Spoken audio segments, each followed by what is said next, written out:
Welcome. Now let us watch this video.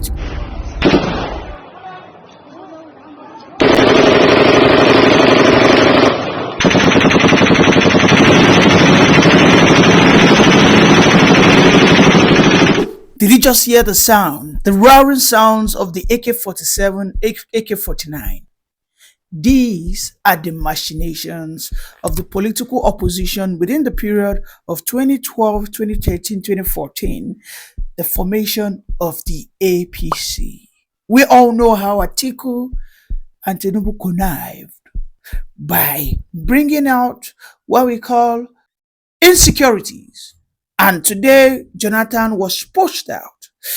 But surprisingly, 10 years later, Atiku is crying that Tinubu has absconded from the very evil or monster that they created, that no country should have a leader like Tinubu, who is now vacating, or should I say, enjoying and flexing his way out in Paris, while Nigeria back home is on fire.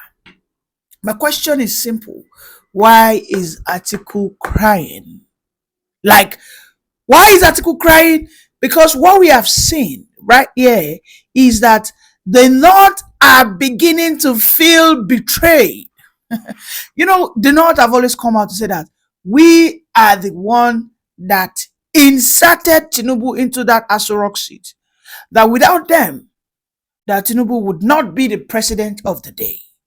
And Atiku can also, or is also laying claim to that if it wasn't for his own support right from the day of 2013, 2014, and of course how Buhari got in, that if he wasn't a member of the APC that laid the foundation for this evil enterprise, that Tinubu would not be there. This is why you see that Atiku confronts Tinubu with so much confidence, calling him out, saying that Tinubu is a grossly incompetent person. And by the way, I am not here to defend Tinubu. I am only here to call out the hypocrisy of the Nigerian politicians. Amongst all of them, there is none that has the compassion, that has the empathy, or has the selflessness to put Nigerian first. Otherwise, why will an Atiku way back in when Deborah was mobbed by some Islamic radicals in Sokoto, why would he delete his street if he truly loved this country? But what we understand is Atiku is also playing to the gallery to suit the narratives of the northern oligarchs, of the Alimanjiris, of those who are largely uneducated but are their electorate. Could you believe that immediately after Atiku cried out, chaos struck in Kano State? A very young lady called Seidu Ramata, an Oshu girl, however, who has assimilated into the Kano culture. I'm going to show you a video. What was her offense? She came out and lamented against the Kano State governor that they are intimidating her, they are harassing her because her business has been so very successful. Where she does her business, she's the only non-indigent there. Every other people who are there are either Hausa or Fulanese. She is into perfumes and cosmetics. But because she is from Oshu State, however, she speaks Hausa fluently, and she happens to have the aura, she happens to have the charisma for the business, then she has been highly successful. She is the target of these angry mobs who immediately reacted after Atiku cried out. When Atiku said that Tinubu has betrayed the North. And then these boys went there and burned her into ashes. I mean, her business. They burnt her business. Whoever takes a man's business or livelihood can be equated to a situation whereby you have taken a man's life. Is this not why the Fulani bandits, is this not why the Fulani herders will say that you taking the life of their cow is tantamount to you taking their lives? And is this not why the Fulanis are always ready?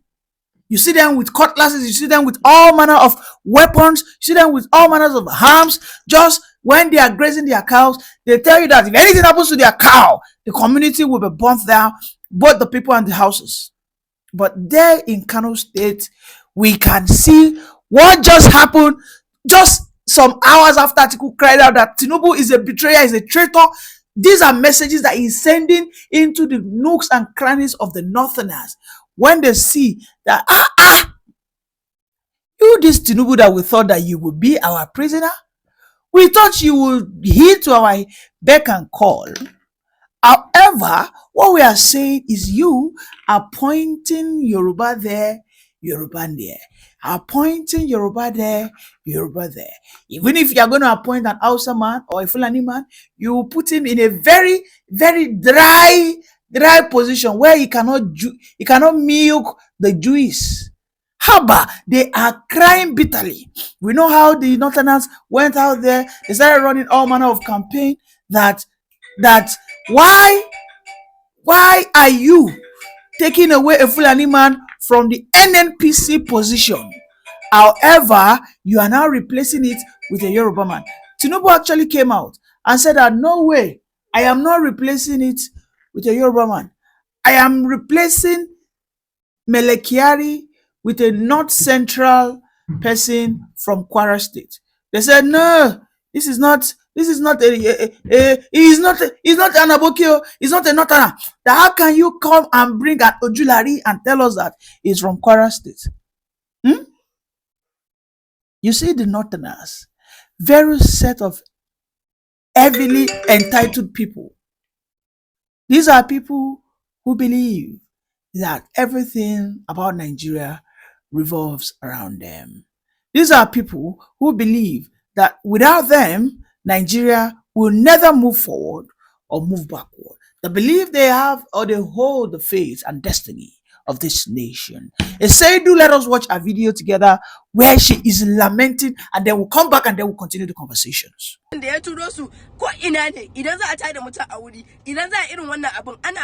Notice na 1 month.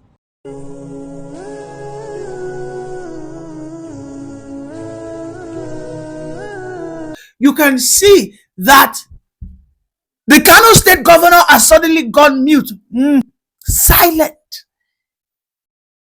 A young lady got attacked simply because she attacked you. She said that as a governor of the state, you must begin to do things in a civilized manner. That we are not in a zoo whereby you just come and destroy and cut away our signboards. What is a signboard to a business? A signboard represents the logo. It represents that symbol that attracts customers. And don't forget I said earlier that in this community, in that business area, she happens to be the most successful vendor of perfs. And of course, because of envy, because they cannot compete. Right? The mistake she made was when she condemned the governor of being a poor administrator. And then a follow-up with the articles cry out. We saw what happened. Immediately, they struck her. This is an indication how an average Northerner thinks. An average Northerner thinks that you do not have the right to condemn them. An average Northerner thinks that no matter how you live and you think you want to naturalize or assimilate in their environment, you are not theirs. What they want is a complete takeover of your business, of your livelihood, of your land and women, and of course, of your religion. These are the concepts. Their ideology is to ensure that you becomes a subjugate of theirs. You become enslaved under their leadership. Okay? Is this not what Nigeria is about to become? A very critical region of this country that has failed to cower, to yield to the supremacy of this northern hegemony, which is the Middle Belt, has been faced with series of very, very monstrous attack. In the past 2 months, nothing less than 600 Middle Beltans have been killed. They have been quiet. There has been a coordinated and a systemic attack in the Christian communities. The Bokos, the Birom community, has been facing attack since 2023 unabated. We have not seen Atiku go there. Atiku, a sudden lover of Nigeria. We have not seen him. Even if he's not the Nigerian president as it speaks. I thought he said he's a Nigerian lover. How come we have seen a Peter will be there? I am sure if Tinubu wasn't the president, he too would have gone there, maybe to score political gains, whatever. But I know he would have gone there, or he would have donated huge amount of money. We haven't seen Atiku do that. When the issue of Iromi 16 happened, immediately we saw how Atiku tweeted with speed of light. Right? We saw how he tweeted with speed of light. But we have not seen Atiku tweet about this woman that got attacked in Kano State. A woman whose multi-million naira business just got burned because some angry northern Alumanjiris feel that Tinubu is betraying the North. And again, a Yoruba woman who lives in the North has the temerity, the audacity to speak against their dear Kwankwassia governor. It is unfortunate. You can see I am not here to push any form of ethno-religious crisis. I am only here to report what is going on. And it is obvious that the Nigerian country is not united in any way, form, or shape.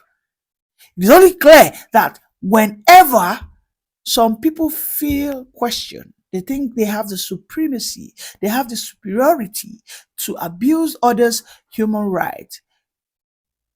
And we see how the security apparatus always seems to look away. We have seen how the Nigerian police have kept quiet. Those that went to burn that lady's businesses now have not been arrested. But we saw how immediately within 3 or 4 days, how the Nigerian police started arresting some supposed perpetrators of the Iromi lynching. Why have they not arrested those ones in the North as we speak today? This level of social injustice, this level of impartiality, this level of inequality is gotten to that point that we, the Southerners, must begin to follow the body language of Tinubu, who is telling us that as Southerners, we must defend ourselves and repel every form of supremacy that the North might want to foist on us. Because there's only one thing. We haven't seen Tinubu come out to condemn the statement of the DG DSS, who said that we must protect ourselves against the Fulani bandits. It is clear that Tinubu is sending a signal to the Middle Belters and to the Southerners that take up weapons and fight back these terrorists. The armed forces are not neutral. They collude. They collude. They collude with the armed bandits. So maybe you do not know that in 2022, Buhari sent a financial aid to Afghanistan that sum up to $1 million approximately today. That is about 1.7 billion naira. Imagine what that could have done in the North. I mean, that would have built a lot of schools, even a lot of elementary schools, a lot of primary health centers, a lot of vocational centers. But instead, Buhari decided to send that money to Afghanistan. And we know those that are in charge of Afghanistan today. And these are the Talibans. The Talibans are Islamic radicals. The Talibans are people who have close ally with Iran and Iraq, who are the major financiers of ISIS, Iraq, that simply today have a subsidiary in the Nigerian contraption, who are largely known as Islamic State of West African Province, which is what? ISWAP, Boko Haram, Lakaruas, and so on and so forth. When Buhari donated this money, so many of us who have been politically savvy said, why on earth would Buhari donate such amount of money?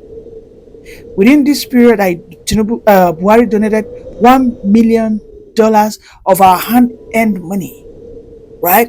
Without seeking the permission of the Nigerian Christians. Let me agree, maybe the Muslims would want to support that agenda, but Buhari never consulted the Nigerian Christians. Did he consult the Nigerian Senate who are Christians? Or the governors in the Federal Executive Council?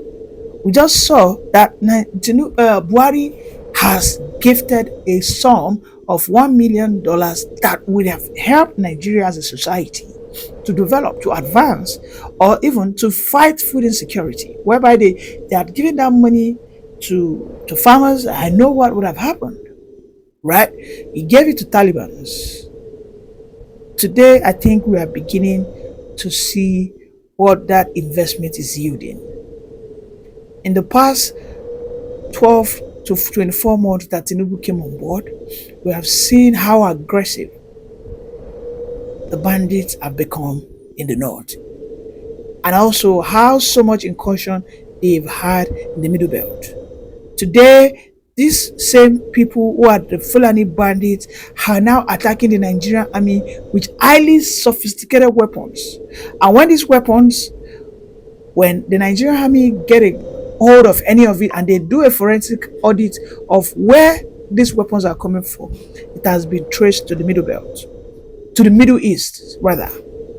So Buhari was there about 3 years ago. Buhari donated about over $1 million to a government governed by Talibans. Today, we are seeing weapons that are from the Talibanic territories. We are seeing weapons that are from the Middle East. Today, we are seeing weapons which are way more advanced than even our own Nigerian army, and it seems that our Nigerian army cannot even withstand these bandits. This is a serious matter. Of all the issues that we have, of all the problems that we have in this country, what could be the agenda behind this goodwill that Buhari had with the Taliban in Afghanistan? Can someone please put it in the comment section? I want to know. Why would Nigeria have a close ties with a country that are radicals? These are Islamic radicals. A country termed Nigeria that is maybe just allegedly built on secularity, because in that Nigerian fake 1999 constitution, it is clearly stated there that the Nigerian as a state must never adopt a state religion. However, is that the case today? Is that what we are seeing today? Today we can see that in Nigeria as a state has been termed an Islamic republic. There was a Muslim guy who came, I think from Canada, a sheikh man. He labeled the Nigerian army, he labeled the Nigerian Islamic army. He posted it on his Twitter handle. We have seen how Donald Trump has red flagged the Nigerian country, how they have tagged Nigeria to be so much against the Christians populace. We have seen Donald Trump question Buhari that why are you killing Christians?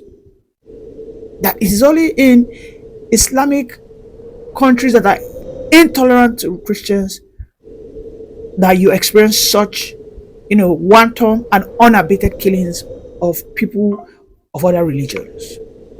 Buhari couldn't reply. He always